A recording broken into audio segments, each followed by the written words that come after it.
I must say right away that I do not consider myself a criminal, although formally what I do for the soul and for earnings is illegal. People like me are called black diggers. Armed with old maps and a metal detector, I periodically go on expeditions in search of treasures and other valuables. Unfortunately, it is far from always possible to find something of any value, but one find more than pays for all unsuccessful sorties. Usually I have to travel far outside the city, but recently I heard rumors. They decided to demolish the old hospital for the mentally ill in my city in order to build a large housing estate in its place. Luck seemed to go into my hands, because earlier in its buildings there was a military town, in which white guard troops were stationed during the Civil War. Who knows, maybe with my search experience I will be able to discover the legendary Kolchak's gold, mysteriously missing somewhere in our area, or at least a couple of ingots from that treasury. Soon the rumors were confirmed. Patients were hastily transported to other clinics, and I was looking forward to my time. One of the orderlies of the closing medical facility agreed to become my secret informant, of course, for a modest fee. A week later, he called me and said that they were about to bring out the last psycho and take away. None of the staff was left on the territory of the hospital either. However, tomorrow the equipment will come here and begin to demolish the dilapidated buildings. I only had the next night, but the orderly also pleased with the good news, since the ownerless territory will be less than a day, and all the property of the hospital has already been taken out. It was decided not to leave guards at the facility. The path was completely free. It didn't take me much time to get ready. All the ammunition was ready a long time ago. After waiting for darkness, I jumped into my jeep and in 15 minutes I was there. The expedition promised to be the easiest and fastest of all in my life, so it seemed to me at that time. The hospital was on the outskirts. There were no residential buildings or administrative buildings nearby, so I had no one to hide from. Whistling, I calmly walked towards the death-knife fence, surrounded by barbed wire on top. Such an obstacle did not frighten me for a long time. Having climbed the folding ladder, I bit the wire with tongs and instantly jumped over the fence. It was difficult to scare me, but once here, even I felt at least uncomfortable. 12 lifeless buildings of the now former psychiatric hospital looked at me with their windows. They were low brick buildings with narrow windows, many of which showed bars. But most of all, the absolute silence was frightening. No conversations of people, no noise of cars, no chirping of birds, as if everything around had died out. Without thinking twice, I got down to business. The front of work was considerable, and only 6 hours remained before dawn. Moving from building to building, I became more and more disappointed. Neither in the houses themselves nor near them I could find anything worthwhile, except perhaps a couple of copper coins from Tsarist times. However, I saved the sweetest part for last. I'm talking about a small, squat house on the edge of the hospital grounds. According to the archival plan, this house, like the entire military camp, was built more than 100 years ago and was intended for the residence of the highest-ranking officers. Perhaps even Admiral Kolchak himself visited it, which means that the chances of profiting from something increased many times over. The only thing that alerted me a little was that on none of the modern plans of the mental hospital of this building was it noted that it did not exist at all. At first I was even frightened that it had been demolished for a long time, but now I saw it in front of me in all its glory. However, it was difficult to call it beauty. The small brick two-story building turned black from time to time, and its first floor sank so deeply that it looked more like a semi-basement. But most of the questions were caused by the fact that all the windows of this building were walled up. However, he himself did not look abandoned.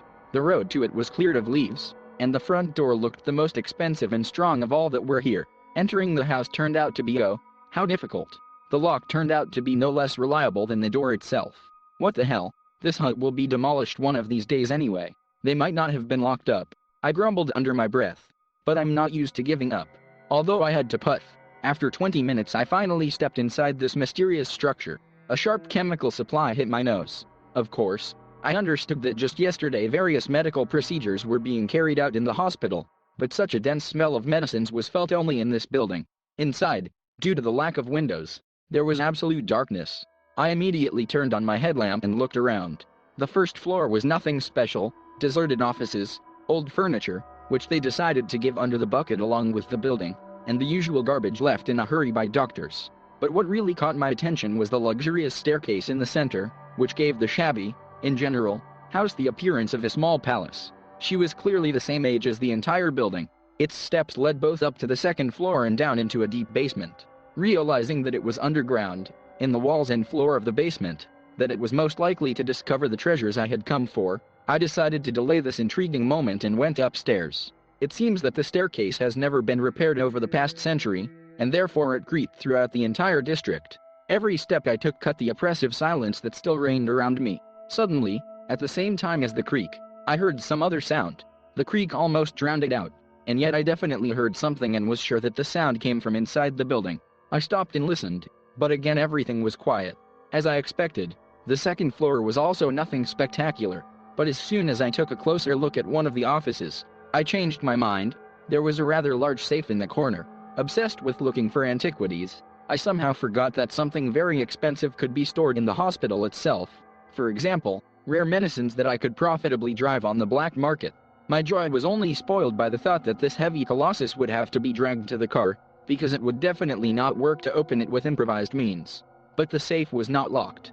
To my great disappointment, there was no money in the safe, no medicines, or anything else that could replenish my capital. All that was in it was a thick old folder, tied for some reason with a few turns of thick fishing line. I decided to amuse my curiosity, since I could not amuse my pocket, and cut the fishing line. The folder had faded handwriting, "Signa patient." Well, let's see how this poor fellow managed to get here and what kind of Napoleon he imagined himself to be. I grinned, opening the folder, but there was nothing funny inside. I began to read diagonally the pages nested in the folder, and this is what I found out. 10 years ago, an unusual patient was admitted to this hospital. It was a boy of about 12 years old. His exact age could not be found out, since he did not have any documents with him. He grew up in a family of alcoholics and hid in a doghouse from his parents' beatings from an early age. As a result, he completely settled there with a shepherd dog, who shared food with him, and, in fact, raised him like a second mother. The child adopted all the habits of the animal, ran on all fours, barked, growled, and when the guy got a little stronger, he bit his own parents with his teeth. Then he ended up in this psychiatric clinic. From the ornate formulations, I realized that officially the young patient, who had no relatives or relatives left, was not included in any databases. This was done so that any doctors and scientists could test a variety of treatment methods on it. Of course, all this was done unofficially and secretly. Most of the pages described what experimental drugs were administered to this poor fellow and what effect they had on him. Having carried away this reading matter, I completely forgot about time. Having read the folder about halfway through, I looked at my watch and gasped. It would start to get light in 40 minutes, and I hadn't even gone down to the basement yet. I dropped the folder and wanted to run downstairs, but decided to take a last look at the most recent entry. It read, "The patient has completely lost his human appearance, both externally and internally. Verdict, leave in a special ward, stop giving food and water." I felt uneasy from what I read, but things were not waiting. It was necessary to urgently bring what had been started to the end. As I descended, I heard something again, but now much more distinctly. It was somewhere between a scream and a howl, and this time the sound came from outside, not far from the front door, which I had left open. Probably a homeless dog has wandered, I decided as I walked, knowing deep down in my soul that dogs don't make such sounds. I ran into the basement and immediately began to search. There was no time for a preliminary inspection, although here the darkness was even thicker. Moving the metal detector along the walls, floor, and ceiling, behind its measured beeping in the headphones, I seemed to hear something else. These sounds resembled the steps of bare human feet, although too frequent. It seemed to me that they were running somewhere far away on the street, then, on the second floor, then right above me. But the excitement of the search obscured any of my fears and suspicions, and where could a person come from, and even barefoot? All the patients were taken away, and no one but me would have dared to meddle here at night. And finally, I stumbled upon something. Looking closer, I saw that it was an old chain. Not the most valuable find, but, as they say, without fish. One end of the chain led to the basement wall and was nailed to an equally old nail, the other to a shackle bracelet. I reasoned that in ancient times prisoners of war or guilty soldiers were kept on this chain. I bent down to get a better look at the chain, and then the light of the flashlight fell on something terrible and disgusting. Next to the chain, in a puddle of gore, lay a severed finger. It was oddly elongated, yet definitely a human. I didn't like this at all. After all, this is not a morgue or a surgical department, where such pictures are probably in the order of things. Thinking that none of Kolchak's gold was worth such an adventure, I decided to return to the car. I was already climbing the stairs, but curiosity and greed took their toll. I decided to devote just a few minutes to the second part of the basement, which I had not yet had time to visit. How I later regretted this decision of mine. Scanning the walls of the basement with my eyes, so as not to miss something valuable, I did not look at my feet at all. Suddenly my foot fell into something unpleasantly soft. I slowly lowered my head with a flashlight down, and barely restrained the urge to vomit. My foot got stuck in the entrails of a fresh corpse. His throat was torn, his intestines were released, as if some predator had mocked the unfortunate man for more than 1 hour. Despite the disfigurement of the body, I recognized in it the same orderly whom I had recruited for several days as my informant. Forgetting everything, I rushed to run, but turning around, I saw this in front of me. I was blocked by a being that I will never forget. His arms were the same extraordinary length as his legs, and rested on the floor with his palms. The skin was completely pale, the ears stretched out to the sides, bright purple bruises gaped under the eyes. In the eyes of this monster, instead of pupils and whites, there was some kind of bloody mess. And yet it saw me, well, or at least felt it. I understood this by how aggressively it bared its rotten teeth. Despite all these terrifying features, I understood that a man was standing in front of me, or at least what they once were. I tried to run to the side of this creature, but it immediately rushed in my direction. Protecting my face, I put my hand forward, and the creature bit into it with incredible force. In an instant, his jaws shattered the bones in my forearm and tore a large piece of meat out of it. I screamed in excruciating pain, but my survival instinct gave me strength. I grabbed a metal detector that was lying nearby and hit the monster several times with all my strength. He immediately jumped to the side, put his arms around his knees and huddled in the corner, as if the pain was some kind of command for him. The way to salvation opened up.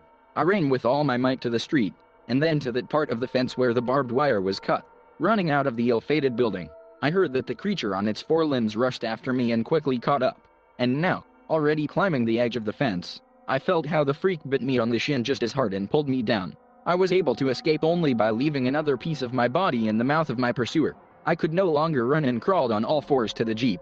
I realized with horror that if the creature climbed over the fence, and it could easily do this, I would face the same fate as the orderly in the basement. But when I turned around, I saw no one. Apparently, it itself considered the territory outside the hospital forbidden for itself. I could not tell the doctors what really happened to me. I was afraid that in this case my black deeds would be revealed, for which I was threatened with a real prison term. Therefore, I came up with a story with a pack of stray dogs, which I fought off with difficulty. I managed to restore my leg, but I had to say goodbye to my arm. The wound was too deep. A few days later, moving away from the shock, I tried to recreate in my head all the circumstances of what had happened. Of course, I immediately realized that this unknown individual was the Cigna patient. A difficult childhood, bullying in a psychiatric hospital and numerous medical experiments finally killed everything human in that guy, leaving only the simplest instincts. It was decided to transport the Cigna patient last, and getting the creature out of the basement was the last task for my friend the orderly. But he did not know that. Striving for freedom, the individual bit off his thumb and removed the chain to which he was chained. As soon as the door of the ward opened, the creature attacked the orderly, bit it and disemboweled him, and the rest of the employees, seeing this, simply locked the door to the building and hurriedly retreated, hoping that the building during the demolition would bury under itself what they had created with their inhuman experiments.